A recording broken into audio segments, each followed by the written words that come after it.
சும்மா உட்கார்ந்து இருக்கிறேன். சும்மா தெரியுதுன்னா உனக்கு அவ்வளவு கேவலமா? அது எவ்வளவு கஷ்டம் தெரியுமா?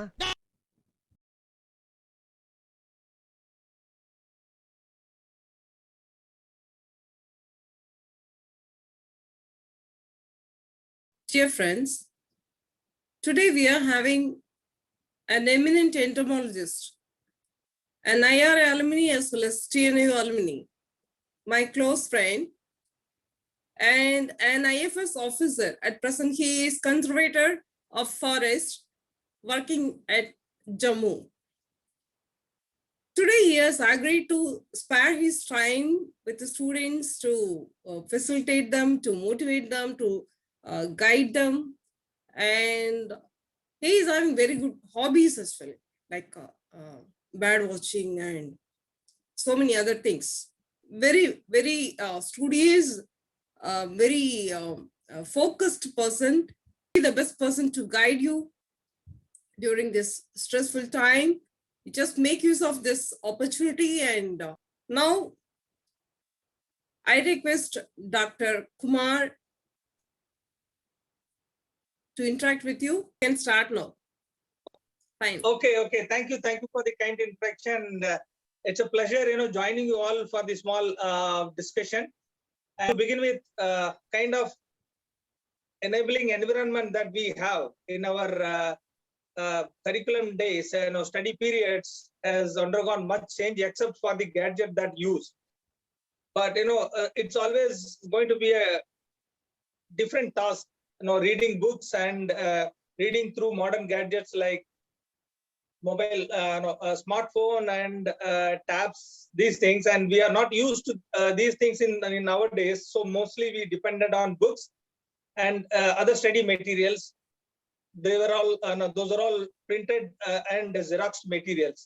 And a lot of things in nowadays is through friend circles and senior to junior guidance, like now Dr. Yashin is trying to give it to you all.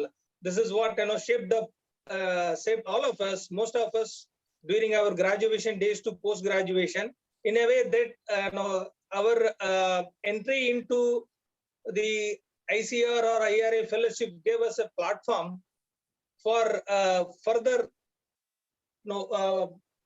showcasing our abilities, whether it is in civil services or in professional like agriculture, research scientist or some other areas. So that's the legacy that we inherited. I hope so that legacy still continues in our graduation systems. And it's not about individual success, and we attribute our success to our seniors, our friends, our teachers, and the system we were part of it. I believe that system still exists and supports, so that every one of us take advantage, because we have a different varied background. Not all of us are equally capable on academic areas or our language command or our general knowledge. But what we got in terms of circumstances during our study period, that really helped us, or helped me, and like me, many others, to reach this level. In short, this is what we are so fortunate to have such systems still existing in many of our Tamil Nadu Agriculture University or state agriculture universities. So that's a short background details. And often after 2 to 3 minutes I'll break in case if you have some intuitive questions to ask. I'm more than willing to discuss it and reply to it. So I'll pause for 10 seconds, and if there is no any query or questions or any discussion from your side, I'll begin. I'll wait for 10 seconds for any discussion from your sides, all the participants. All right, I think you can reserve your questions maybe another after 3 minutes or 5 minutes. You can come up again. And this is agriculture. I think all of you are agriculture graduate, isn't it? I think if I'm wrong, technically just you correct me, Dr. Yashin. Okay. All agriculture students only. They are first year MSc and first year PhD students. Recently got selected at different universities of state agriculture universities, as well as IRA students also here. So every one of them Tamil Nadu. All Tamil Nadu students. Okay, they are all JRF beneficiaries. JRF and SRF. Oh, that's so nice, so nice. So congratulations to every one of them. this is such an wonderful area to begin with to further in your careers, right? As I said, it is such a great platform actually, and every institution, whether it is IARA or state agriculture universities, every institution has a lot of legacy. That legacy itself is a source of inspiration for all of us. Having said that, what is important is when we are away from our own state and studying in some other state agriculture universities, what is the foundation is your individual discipline actually. I always value that how as an individual we composed of it can vary. There is nothing perfect, and everybody has their own individualities and flavors. That's always okay, but there are certain common attitudes that we expect if you want to excel in your academia or civil services. That is something how you value your time energy. Time and energy is so important, whether how you assess your 24 hours of every day and fragment it into different work programs or study programs, including your pleasure times. That's what I could see when I was part of the last year mentoring program for JRF Fellowship. That's what Dr. Yashin also insisting on, and how best you lay out your studies on daily basis so that you approach your syllabus in a systematic manner, and you free yourself mentally and start your thought process and refinement or mental level when you approach your exams. This approach of physical study and mentally going through the process of what regurgitating what you have studied physically and going through the mental process is so important. As an individual, what I feel is physical study of content or a book material or a course material is only 40%, and rest of the 60% is how you streamline or simulate the whole physical study part mentally without touching your book. This is what I personally did during those days, even for the preparation of civil services. Fortunately, this approach suits very well for those who are pursuing their studies in biology or science subject. These are all related, and every topic is related to other topic, whether it is how mitochondria works or various metabolism process or even the physiology. Everything is interlinked, and that process is always a cycle based approach. This is this enables us to think mentally what we studied, and we can map mentally all those studied things and practice it without touching book, whether you eat, while eating, while walking, while thinking about something, or even if you go for a bird watching or a morning jog, you can always think about it. That's the beauty of science subject. Whatever may be the syllabus, whether biochemistry, physiology, genetics, entomology, everything. This approach, and I think, and I believe it works with any of the disciplines. So in short, it's about study methodology that I talked about for 2 to 3 minutes. It is about, it's not about your how much time you physically spend by reading books. It is about how much you read and how much you are mentally regurgitating what you have studied and bringing it in a conceptual note, understanding the principles of it. There are always two things in a study. One is the principle, another one is facts. Fact is, initially the facts and informations drives a particular individual towards a concept or principle. So it begins with both, and both are interrelated. When you pile on your facts, it leads to a principles and concept. Well, I'll pause it for 10 seconds or 15 seconds so that you can ask your question. Good morning, sir.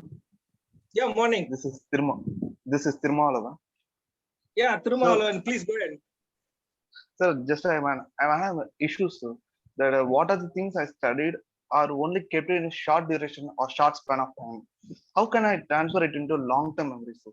Because the syllabus or the syllabus is very huge, I have the above issue. So I get an inferior thought on me. I have stressed in some time. How to manage the issues? How to transfer the I short term memory into long term? Okay. Nice. Let me put it in two different perspectives. One is the memory part of it. Second is the content part of it. Okay. The memory is always it is like I believe same. I think the how the artificial intelligence in the CPU works, how our brain also works. There is a hardcore memory and there is a flash memory, and everybody has the knowledge in the hard disk drive, but what matters is the flash drive has a limited capacity. That depends on how we tune ourselves mentally. Actually, this is more to do with your mental processing of the information or the study material that you have got.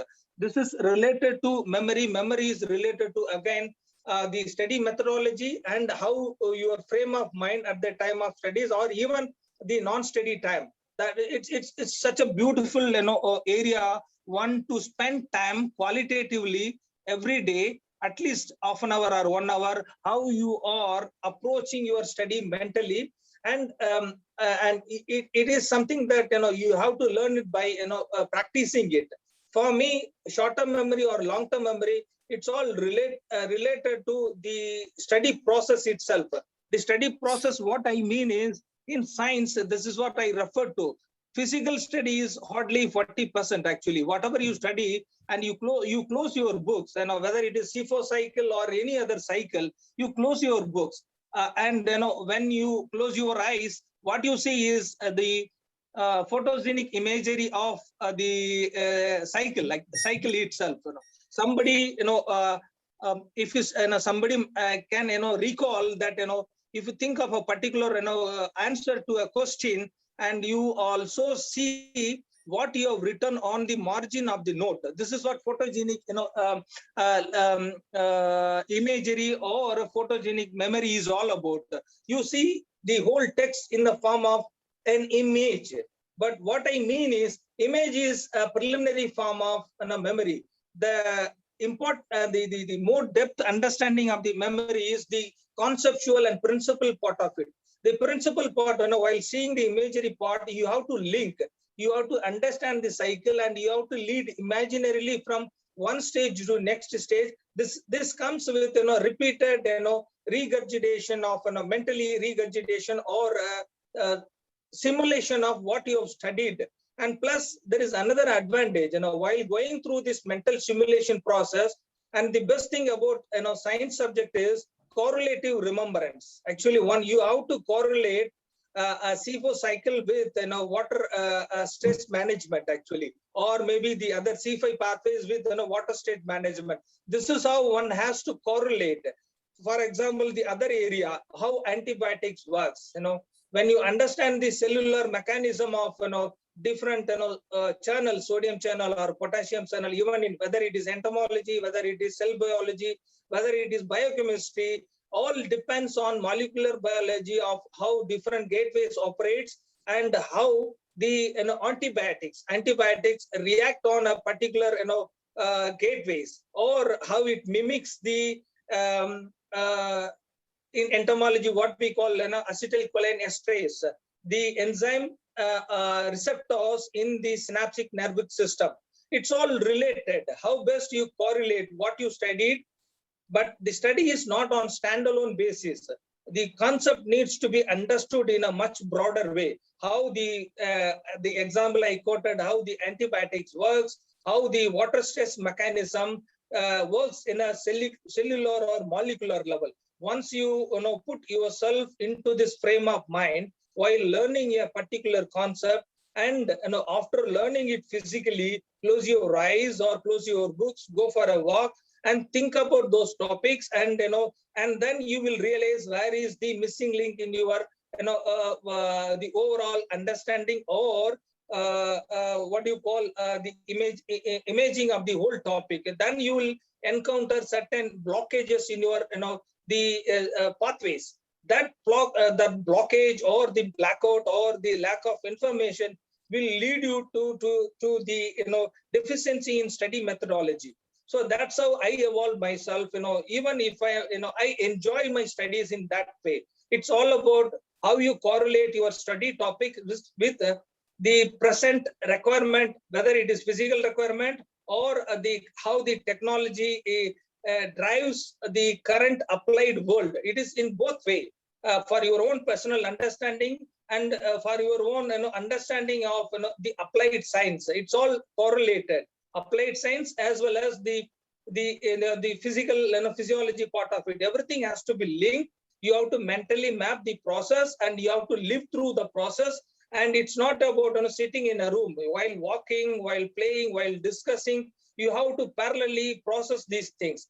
Once if you start doing these things, then you will encounter definitely difficulties of missing out certain portions. Yeah. Then you come back and refer. Yes, This is you're how I correct. enrich And we say this as pictorial memory. Most frequently, I inform them not to use lot of social media and other things, to quit from all those things, just to remind them that their pictorial memory should be free to store more what they study about.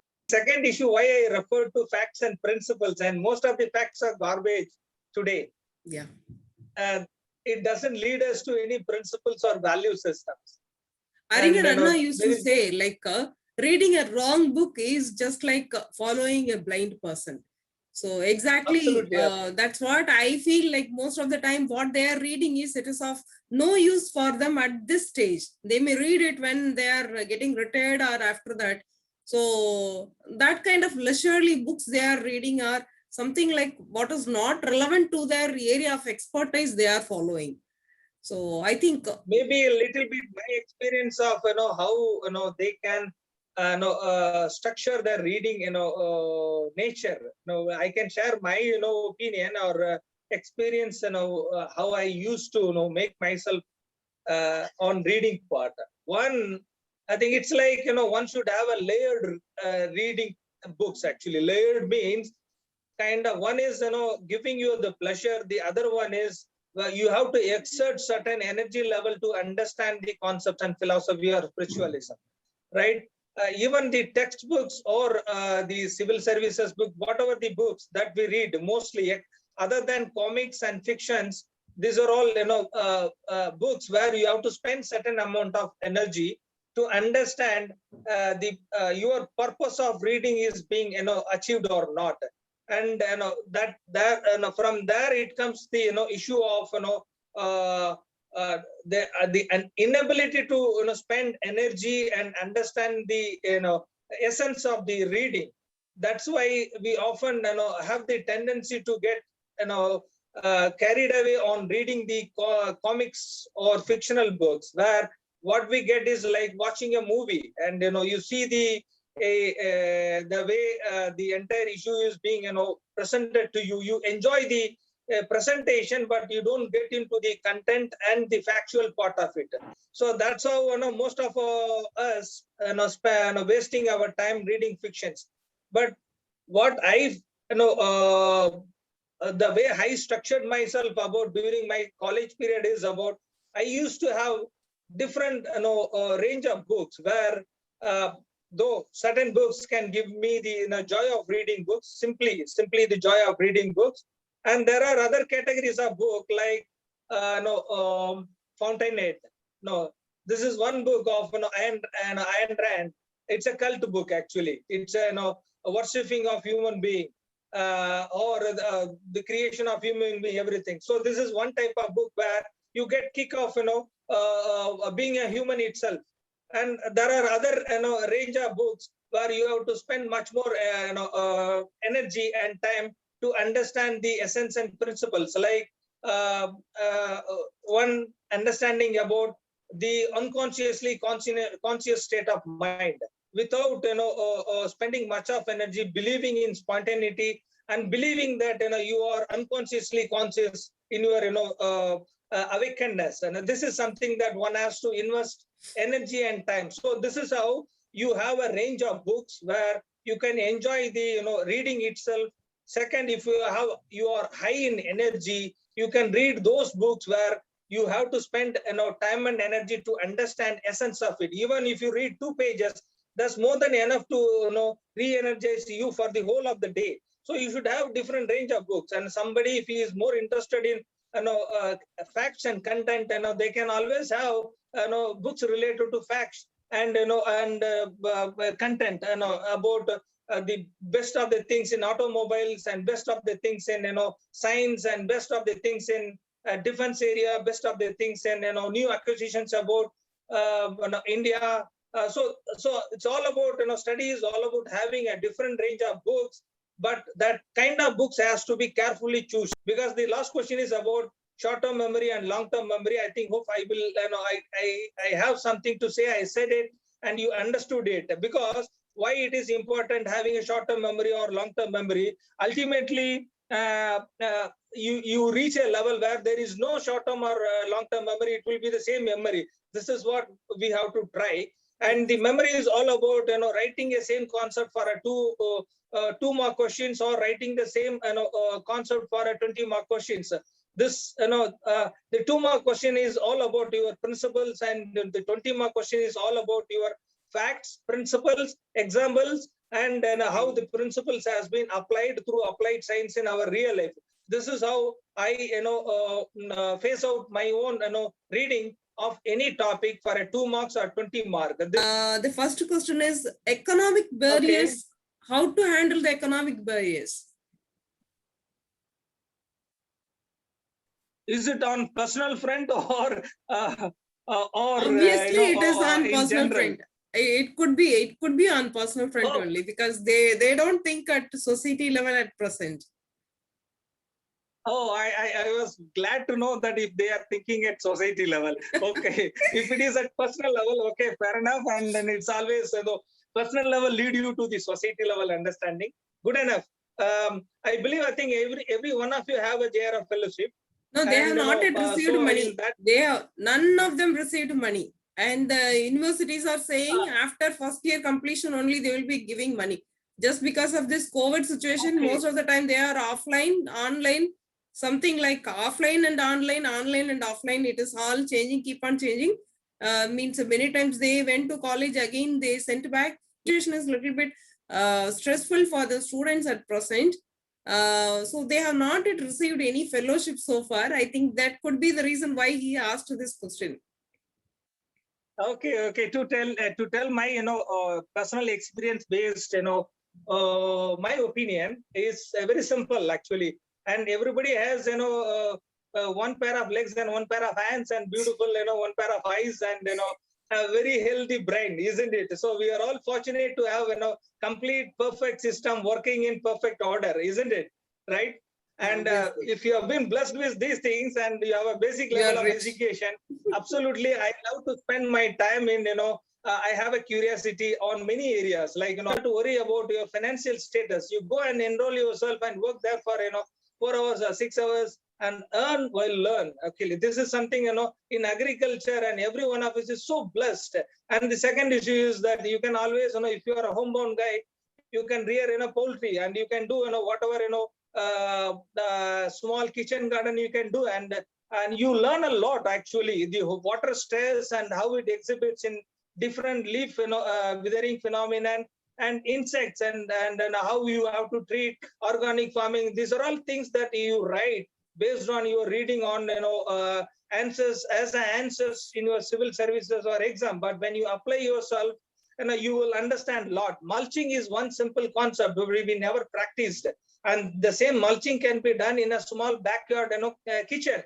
So you have plenty of time to spend and time to earn. And I urge everyone, if you are absolutely being normal is a divine and bliss, believe me. And I'm telling you with a lot of conviction, we are all normal people. One pair of legs, one pair of hands, and a beautiful eyes, and then everyone is hale and healthy. And this is such a divinely thing, and don't waste it. And you go and put yourself and enroll yourself, apply yourself in any given situation.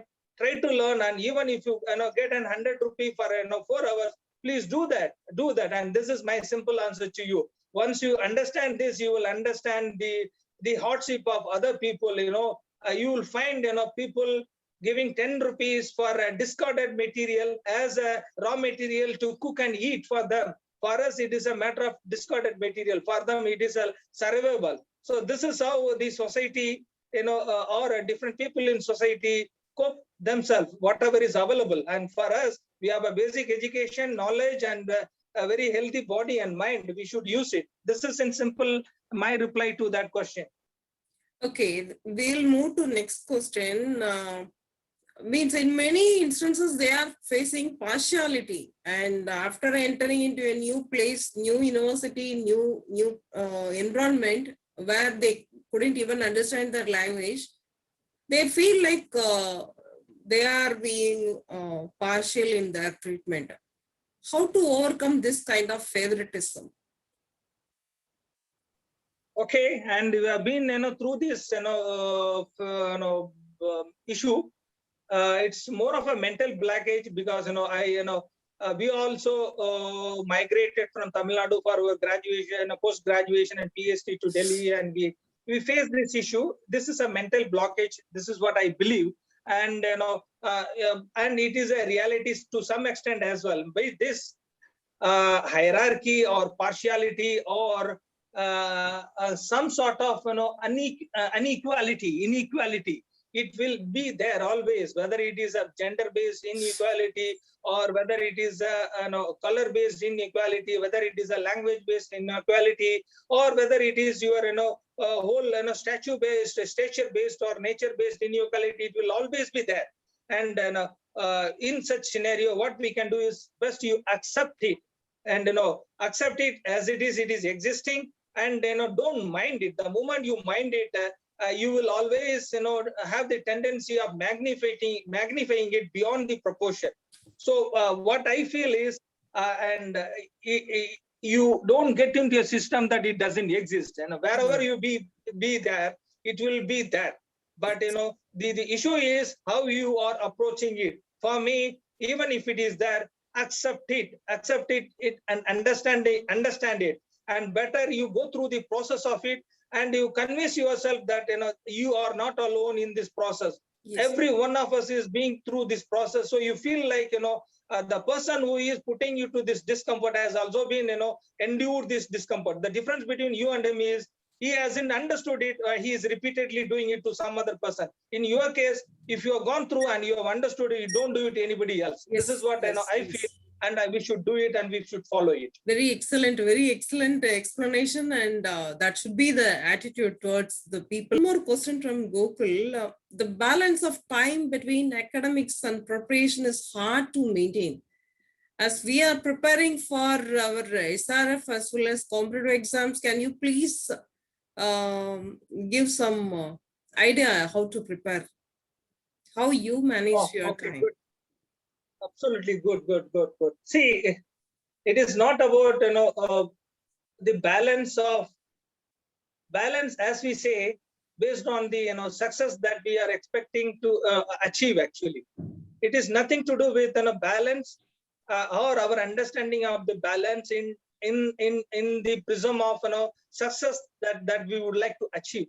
It is all about being human actually, and the moment you feel that mentally you are comfortable and you are stress free, whether it is related to securing your PhD scholarship or maintaining your grade or spending time in understanding the civil services preparation, this as a genuine individual, everyone don't want to mess up actually. And because you are all mature people, and including me, we have gone through this process actually. None of us wants to mess up deliberately, but there are circumstances which were beyond your control, like your inability to communicate and command very eloquent manner. There are shortages to many people, and somebody's inability to understand the basic conceptual issue of very molecular level understanding. Everybody will have a different issue. Person who has a good understanding of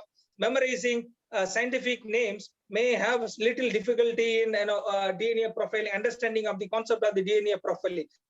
But approach is like this. For me, I had the approach. If I feel that I am handicapped in a particular area, suppose if I have 10 topics or 20 topics, whether it is related to my professional studies or it is related to my civil services, I map my total study or syllabus area into two different, many different categories, like the very hard and very difficult topics, then hard topics, easy topic, very easy topics. And I, once these syllabuses are categorized into different category, and I feel that any given day, I would be, among top 5 or 100, top 50 or 100 people, even if it is a civil services, in those 4 syllabus or 5 syllabus where I feel very happy or very light, very happy or very good. Nobody can, take away my confidence, take away the confidence from me about those topics in that 5 areas. I can challenge anybody. That is the confidence they are used to carry. And so that very good area become hobby of yours. And the another approach exactly contrary to that I follow is I take as a challenge to address my difficult topic. For example, in civil services, the most difficult topic is economics, and particularly answering the two marks question of 20 of economics. So most of the people simply try to ignore that part. My case is like, it's for me as challenge to myself. So what, if somebody ignores that part, I'll take that. I'll take it as a challenge upon me. So I, started cultivating, answering those things and understanding the concept of macro and microeconomics, and then reducing the whole understanding into a very simple principle-based approach so that I can answer it to a 2-mark question. So I have a very hardcore approach to the most difficult areas. So what happens naturally over a period of time, your mediocre or hard to understand topic will become very easy topic, and very difficult topic become a difficult topic. So your percentage of or the syllabus of coverage in a confidence area will keep on increasing. In a simpler term, you have a comfortable zone and you have a discomfort zone. You have a very discomfort zone. It is like you slowly expanding your comfort zone into a difficult zone and then into a very difficult zone. This is how I approached. So you don't get bogged down that the entire syllabus of a particular subject is very hard to understand. There are easy to go topics. So you categorize those things and you keep on reading it. And what I mean in reading in easy to go topic or very easy topic is you interpret modern day happenings. You come across in newspapers. Like I can give you one example. We were discussing about continental tectonics, the Wegener concept, and those days there was a discovery of a frog species in Sahyadria Hills. Sahyadria Hills is in the Deccan, and there is a frog, Nasiobatrachus sahyadriensis, right? I'm giving you one example. So everybody can write about continental tectonics and Wegener theory, but Nasiobatrachus sahyadriensis is a species name which is specific to India, but Nasiobatrachus has only one representative genus in India, that is in Oriental continent, and rest of the genus are available only in Asia. So that is the link. So the link of living fossil of Nasiobatrachus sahyadriensis having its distant relative in Africa. This is how easy topic can be even more easy and and updated, and it's very presentable. And similarly, you take the hot topic and you invest more time on hot topic, and slowly you make it as a hobby. So in short, this is how one has to categorize whole study subject into different zones, and you keep on increasing the zone of comfort into zone of difficult zones. Right. There is one more question. So how you have chosen your optionals? Yeah. And please suggest some books for agriculture optionals. That's very interesting for me to answer, because I'm an odd man out in my case in IRA. I know probably I can say with a little bit of proud that I'm the only one person who pass the prelims in zoology, Oh my God. being an agriculture graduate from, my answer is linked to the my previous discussion on how you enjoy your topic. So I used to love and enjoy my zoology and entomology. So that's why I chose. I did not choose botany or agri as my prelims option. I chose zoology, though it is very Zoology. difficult. Zoology If is you very are true difficult. and if you are true with your comfort, and I can always score above 95 out of 120. And I did that in 2006 as well. When I hardly prepared for 5 days, I cleared my prelims, but I didn't write my mains. I left it because I prefer to join Indian Forest Service. So it's all about how you love your subject, and the subject you love should be your prelims option. That's great. And in That's great. civil services, you don't have any option. You have to love everything. That's a great answer. And that's very nice. So kind of you. You have spent your valuable time, and this will motivate our students, I hope, and this is more than sufficient to ignite a spark in their mind. And I assure that they will make use of this kind of interaction for their fine tuning of their time as well as method of studying in future. And thanks a lot for being with us. Thank you so much.